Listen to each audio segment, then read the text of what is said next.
Welcome to this video.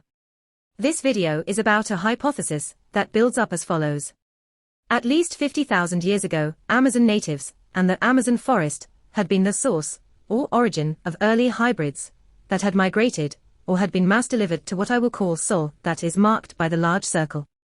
In this video, Sol only includes Australia, Papua New Guinea and the Andaman Islands, that is marked by the small circle, because these places and their inhabitants back then are subject of a publication that is very much to our interest. We call it Article 01 Genetic Evidence for Two Founding Populations of the Americas.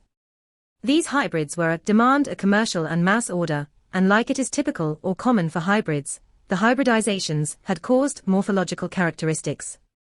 In this case, the presented morphological characteristics were valued and demanded. The Amazon counterparts of these Sol hybrids do not exist anymore in the Amazon forest and are only genetically traceable. The source material, the Amazon amarins, were pooled or dominantly stocked in Australia, Papua New Guinea, but also in the Andaman Islands, final step at least for deliveries to certain further places. From these places the hybrids were further delivered to Asia Yangon in Myanmar and further.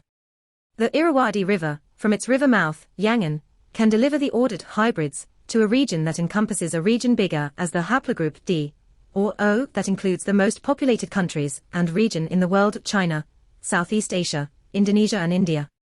The Myanmar Irrawaddy River can deliver directly to rivers like Yangtze, Mekong, Brahmaputra, Ganges, Indus and Narmada, indirectly, etc., that wash these same countries and region. Some hybrids can still be found in Sol. These Amazon amarins, Amazon natives, migrated or were delivered through certain routes. In the case of the delivery route to the Andaman Islands, they came in through the arrow under the arrow with number 3. They could migrate further in all directions, even through the water system and rivers just mentioned. In a similar fashion, but with lots of variations and time, these not hybridized Amazon natives and the Amazon forest would turn out to be the origin or ancestor of all natives and of all humans today. Most, if not all alive today, underwent some kind of hybridization. Today the markers of these hybridizations are present in the modern humans, our genomes, and were studied. Today the same markers of the same hybridizations are present in certain primates, and were studied as well. Surviving Beringia. According to consensus, the Africans migrated to Bering Strait and next populated the Americas. I claim they would not have survived because of the permafrost before Beringia, or rather I claim they never attempted to do what ANCESTOR consensus expects. Further, I claim that the mtDNA of mitochondrial Eve did not have the qualifications and mass to populate the Americas. As today, the markers of such a population are absent in the Native Americans. Article 01, like consensus, argues in favor of a first wave to the Amazon. Article 01, just like consensus, does not provide fundamental proof of where this first wave should have started. I argue that the supposed wave to the Amazon is nothing else than the origin, the same as for the hybrids we were talking about.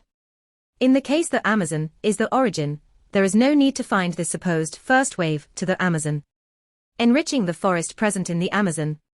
What we today call the Amazon was a region and a forest that systematically was enriched and used by natives, that by doing so transformed it into an enriched agroforest that made them thrive. Origin in Sol.